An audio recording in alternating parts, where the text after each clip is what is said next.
Assalamualaikum warahmatullahi wabarakatuh. Perkenalkan, nama saya Ahmad Syabuddin, mahasiswa UIN Sunan Gunung Jati Bandung dari jurusan Komunikasi Penyiaran Islam.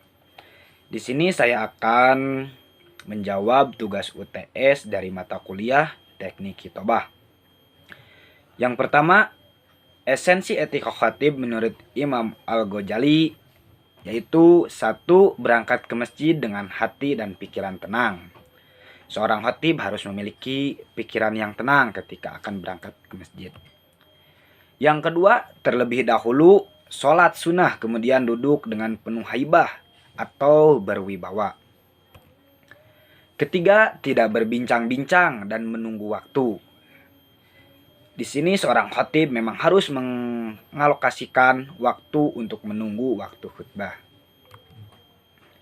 Yang keempat, kemudian seorang khatib melangkah menuju mimbar dengan penuh rasa hormat seolah-olah akan mengatakan sesuatu kepada Yang Maha Perkasa.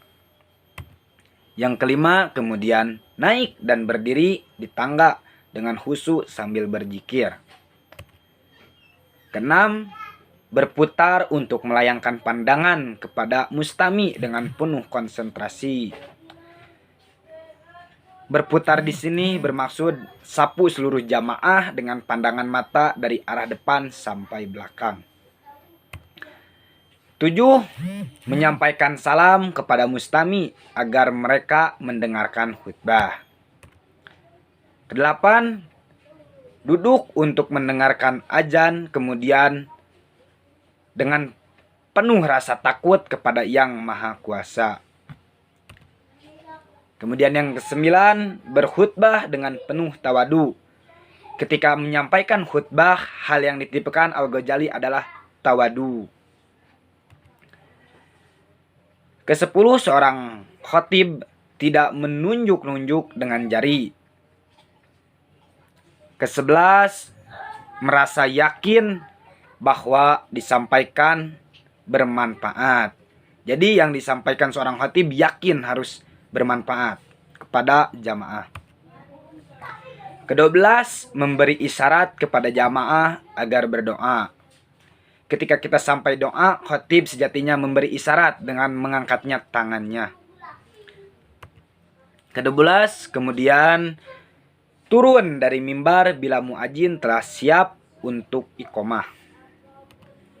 Ke-14, tidak bertakbir sebelum jemaah tenang. Jadi ketika kita sudah turun dari mimbar, seorang khatib jangan dulu bertakbir, lihat saja ke belakang apakah sudah rapi atau belum jemaahnya. Yang terakhir yaitu ke-15, mulai sholat dan membaca ayat-ayat Al-Quran dengan takbir. Setelah takbiratul ihram yang diikuti para jemaah, imam dapat membaca surat Al-Fatihah dan dilanjutkan dengan surat yang lainnya secara tartil.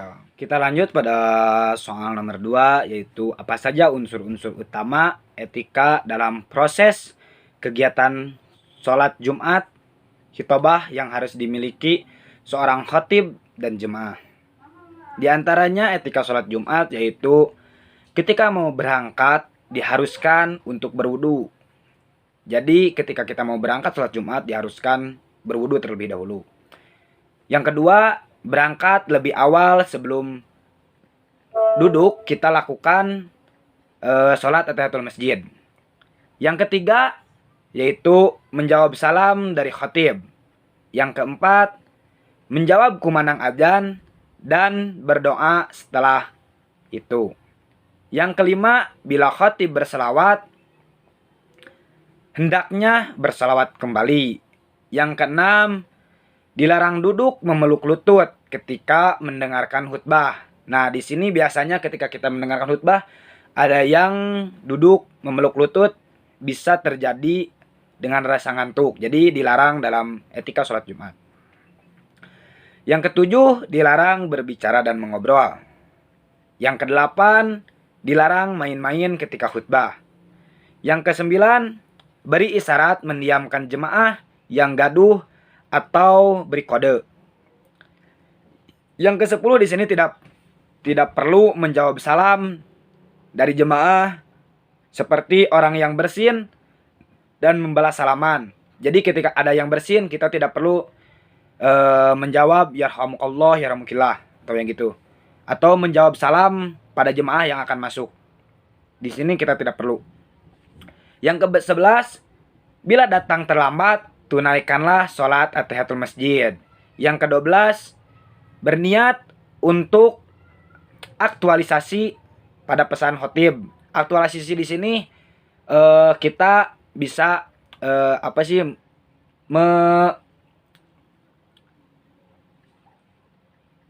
melakukan pada diri kita ketika kita sudah mendengarkan khotib berkhutbah. Jadi lakukan pada kegiatan sehari-hari. Yang ke-13, mengamini doa khotib. Begitu pada etika khutbah sholat Jumat. Baik, dalam soal nomor 3 di sini, bagaimana urgensi etika dalam keseluruhan proses kegiatan hitobah?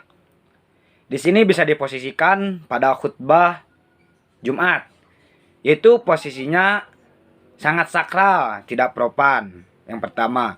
Kedua, secara syar'i sangat berbeda dengan ceramah atau dakwah lainnya. Jadi dalam posisi khutbah ini sangat berbeda untuk dengan ceramah atau dakwah lainnya. Yang ketiga, medium evaluasi mingguan kualitas keimanan dan ketakwaan jamaah. Jadi di sini posisinya sebagai medium evaluasi untuk meningkatkan kualitas keimanan pada diri kita. Yang keempat yaitu menurut jumhur ulama, khutbah Jumat merupakan syarat sah sholat Jumat. Alhamdulillah, soal dari nomor 1 sampai 3 dapat saya jawab. Terima kasih atas perhatiannya. Mohon maaf apabila banyak kekurangan. Wassalamualaikum warahmatullahi wabarakatuh.